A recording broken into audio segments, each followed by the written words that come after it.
if all those who oppose beef and cow slaughter would really know that the beef industry and the dairy industry are deeply interrelated, would they still be milk lovers? The majority of opposition to beef in India comes from those who love milk. That's very, very strange. Look at all those who are demonstrating on the roads against beef. In one of the important states, Maharashtra, beef has just been recently banned. So if you are found slaughtering a cow in Maharashtra, you would be jailed and fined, or both. That's wonderful,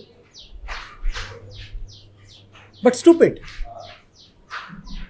because you do not know that the beef comes from the same cattle that was previously used to fulfill your milk needs and farm needs. The cattle that are slaughtered do not drop from the sky. They are the same cattle that were previously there in the dairies or in the fields, for the sake of human welfare and human consumption. We consume the cow twice. Firstly, when we use it for milk, for energy in the farm, the bull, that is, the ox.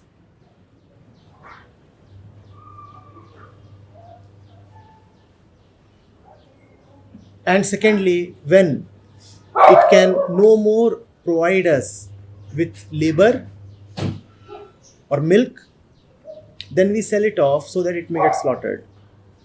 In fact, when, I hope you are aware of this, when there was a ban on beef slaughter, there was a major opposition by a segment of farmers.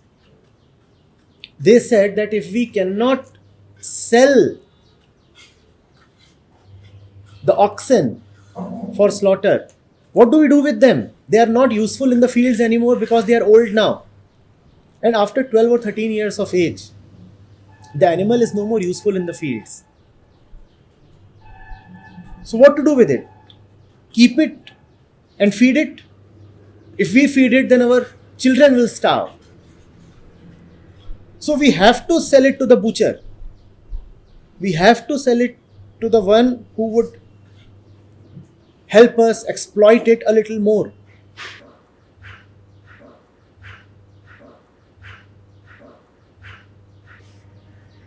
Krishna is Gita. Krishna is idealist action. Krishna is Nishkam Karma. Krishna is the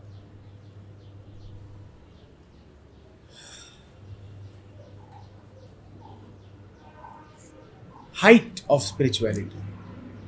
But unfortunately, in this land of Krishna, the image of Krishna has been manipulated to stand mostly as a cowherd, as someone who would relish his milk, his curd, his butter. India hardly understands the Gita, but uses the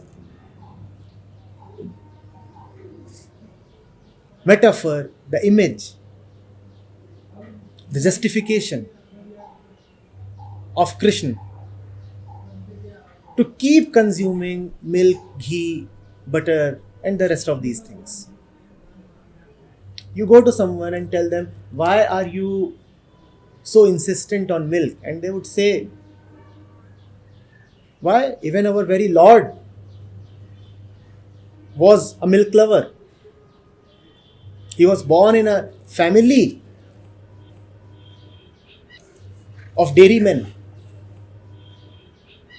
and he would tend the cows all day and then milk them, and that was an expression of his love for the cows. Ask them, have you read the Gita? Do you know what love is? And if you really know what love is, would you stick to this particular image of Krishna? But going to the Krishna of Gita is dangerous, very dangerous. So one goes to the Krishna of the mythical stories. That Krishna is suitable, that Krishna helps one consume.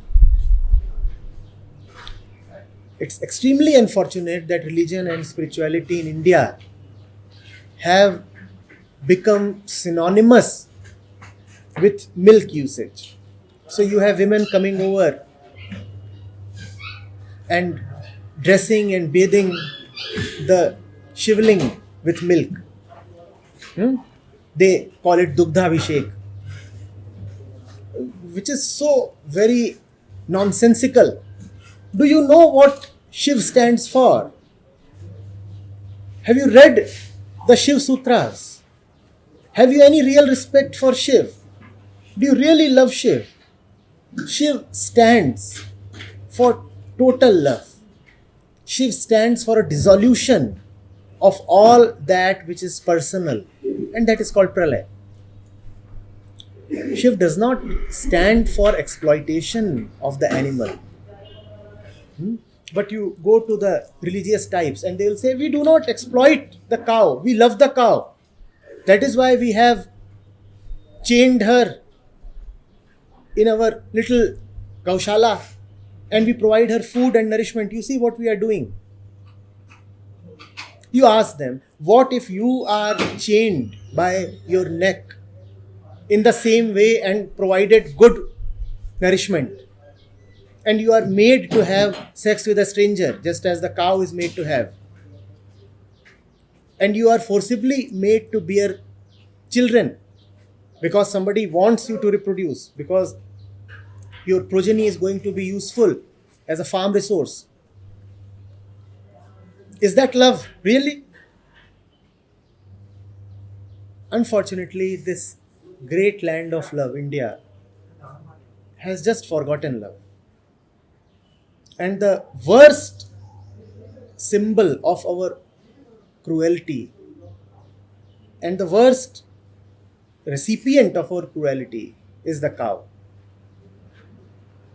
The world has been cruel to the entire vast ecosystem. But India in particular has not been more cruel to any animal than the cow. And all of that, rather most of that, happens in the name of love and religion. If cows could speak and if they were to be asked, which country would you want to escape from? They would say India. They would say India. Indians have been so unfair to the cows. So unfair. I was with an acquaintance and I do not touch milk products, that's known. So he wanted to sort this out with me. He said, you know what, if the cow is not milked, then it faces physical discomfort. The milk must be drawn out of her breasts. Otherwise, it's a burden. I said, does that happen with beings of any other species? And has existence nominated human beings as the caretakers of cows in particular? And when you say caretaker, you mean taking care of their milk, nothing more than that. What about cows in the jungle? Who goes to relieve them of their milk? What about other mammals? Who relieves them of their milk?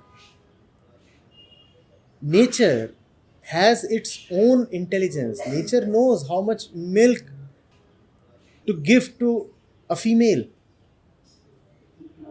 The lioness has only as much milk as the lion cub needs. The she camel has only as much milk as the baby camel needs. And a little bit here and there is well within the scope of nature. Nature will take care of that adjustment. But look at the stupid and dangerous justification. It is the same justification as when people say that unless we eat chicken, chicken will proliferate so much that they will take over the world. There would be chicken republics and chicken armies and chicken governments. You see, they breed so much, so it is our holy responsibility to kill and eat chicken. The fools don't even know that chicken are produced in de facto factories. They don't drop from the skies.